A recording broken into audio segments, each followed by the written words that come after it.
few minutes to discuss specifically and not to meet on Sundays or Wednesday nights. And this is a very serious issue. It's not one that I take lightly. I believe firmly that Hebrews 10, verses 24 and 25 tell us not to forsake the assembling of ourselves together. We're not going to do that. We're going to meet virtually. And while it's not the same as meeting in person, and while there may be some technological hurdles to be overcome, this is the best choice for the current situation. And I want to use this time to tell you why. Now, before I get into our specifics, let me just say that what's hardest about all this for most of us is that it's not normal. When things are normal, when I have my regular schedule, my regular routine, then I just do things and it works, it's comfortable. But then something takes us out of the normal. It could be a health issue that I have personally, it could be a change in jobs. That's when things get hard, and trust me, I know what it's like to be taken out of your routine. That's what makes this hard. But God has called us to this time, to these circumstances. God has not forgotten about us. God's giving us the wisdom that we need in order to make decisions. And I want to share with you some of my reasoning. Now, keep in mind that there are several aspects to this crisis. The first, of course, is the human suffering and even the potential death for people who catch the COVID-19 virus. It would be easy just to, well, that's people over there. We know. I mentioned in the earlier broadcast Anne's aunt, Aunt Gail, who caught the COVID-19 virus and passed away. I mentioned last night some of the Cortez family's relations, Leslie and Andrew, who have the virus and are very sick. This is not some hypothetical. People are getting sick and people are dying from this. So there's that consideration. The second consideration, of course, is the government's orders, the government's response in issuing orders and arranging our lives. And I understand there are constitutional issues there. I will not address those today. That's a discussion that many of you are going to have among yourselves, and I encourage that discussion, that political discussion. We're not discussing the constitutionality of the orders that the government is giving today. There's a third aspect, and that is the human toll that the present plan is taking on us. There's the whole isolating people from one another. As I mentioned last night, Rose Schmidt has been isolated to her room in her assisted living facility. They bring her meals. She has almost no contact with the outside world. That's going to take a toll over time. It doesn't make sense to me. I'm just speaking my opinion here. It doesn't make sense to me. Solano County has ordered us to shelter in place, so I drive by Costco today and the parking lot is jam-packed. Well, I'll tell you this, if somebody has the COVID-19 virus, they're passing it around Costco right now, which doesn't make sense to me. But there's that human toll. I mean, people need to get out and do things. And then, of course, there's the economic toll. The Dow is down by who knows what percentage. Those are not the issues that we want to engage today. What we want to engage is why are we choosing to gather virtually instead of in person as a church? And there are three reasons. So let me give them to you. The first is the health and the physical well-being of the members of Elmira Baptist Church.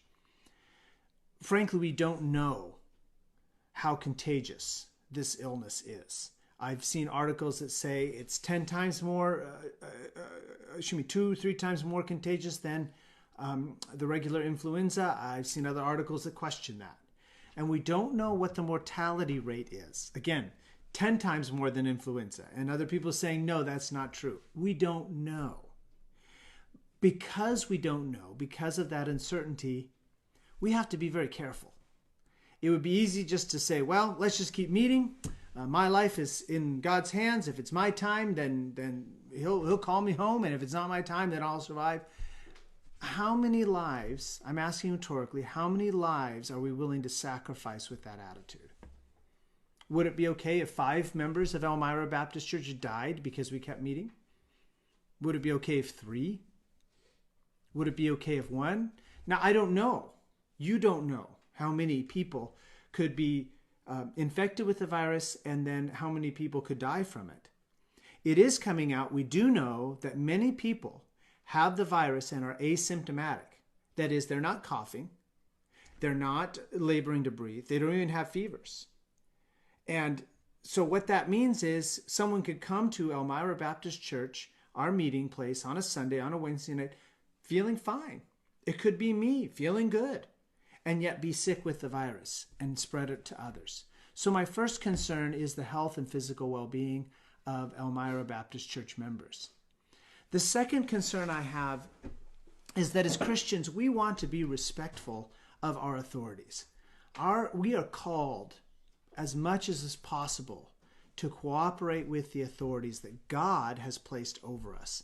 And in fact, in Romans chapter 13, we're told that they are to reward the good and to punish the evil. Now, it doesn't always happen biblically like we wish it would. But the orders that we're being given, not to congregate in groups larger than 10, and in our county, not even to congregate outside our own household. Again, how that works with Costco, I don't know. But those orders are not intended for our harm, but for our benefit. Whether they are right, or whether our government officials are right about this, or whether they're wrong, we're still called to cooperate with them as much as possible. So we want to do that.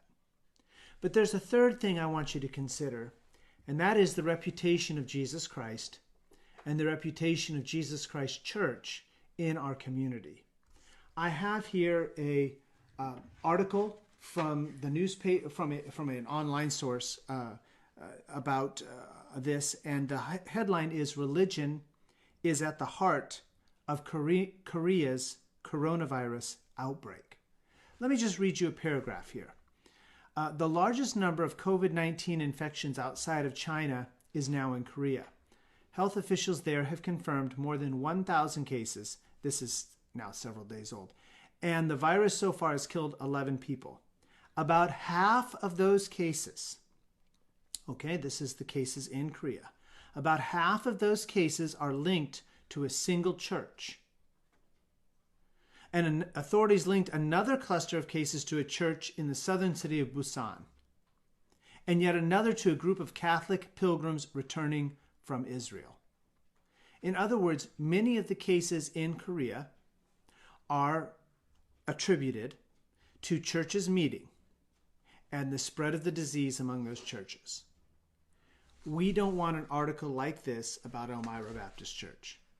We don't want the Fairfield Daily Republic. We don't want the Vacaville Reporter saying Elmira Baptist Church is the source of 15 cases in Solano County. That would be disastrous for the reputation of Jesus Christ. Here's another article here that I want to bring to your attention. This is about Orthodox Jews in Israel. Let me read to you here. I also want to mention and this is a Christian reporter.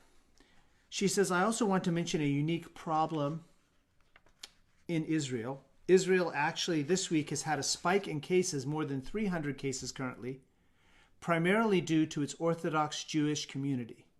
They have refused to close schools, or they have refused to obey limits on crowd sizes unless they are specifically given by an Orthodox rabbi under some very strict religious protocols. And as a result, the government in Israel is nearing a situation where they're going to impose a total shutdown. In other words, because the Orthodox Jews are refusing to limit their own congregations and to protect themselves, the government of Israel is going to be forced to step in. Again, we don't want to force the state of California or Solano County to step in and close down our church. Now, we can argue about constitutionality all day long. That's not what I'm referring to. I'm asking us to cooperate with our local officials and not make their job harder by continuing to congregate in one location. Now, we'll continue to meet. We're going to meet virtually. I'm here every morning at 11 o'clock. Sunday morning at 11 o'clock, I'll be at the church building. We're going to have songs. We're going to have a Bible reading. We're going to have a time of prayer. There's going to be preaching. And I want each one of you to set aside Sunday at 11 a.m. to be there. Sunday at 5 p.m. Again, songs, preaching. Set aside that time to be there. Wednesday night at 7 p.m. We met last night virtually. Many of you joined us. Already I've heard from you because I was turned sideways, and I apologize for that. Listen, we can do this. We can continue to meet, not forsake the assembling of ourselves together, but just do it virtually. Please hear me. The reputation of the Church of Jesus Christ is at stake. The health and well-being of the people of Elmira Baptist Church are at stake. And our respect and our honor toward our authority is at stake. Now, frankly, maybe years from now, we'll look back on this time and we'll think, what were we thinking? Why did we shut things down? That was totally unnecessary. That may be true. Years later, we may look back on this time and say, boy, aren't we glad that we responded so decisively to that crisis. Today, we don't know which it'll be. So let's err on the side of prudence and caution and be careful. Please don't be cavalier or careless with your own health or with the health of others. May God bless you today as you seek to honor your authorities. Remember, God is still in control. Until tomorrow.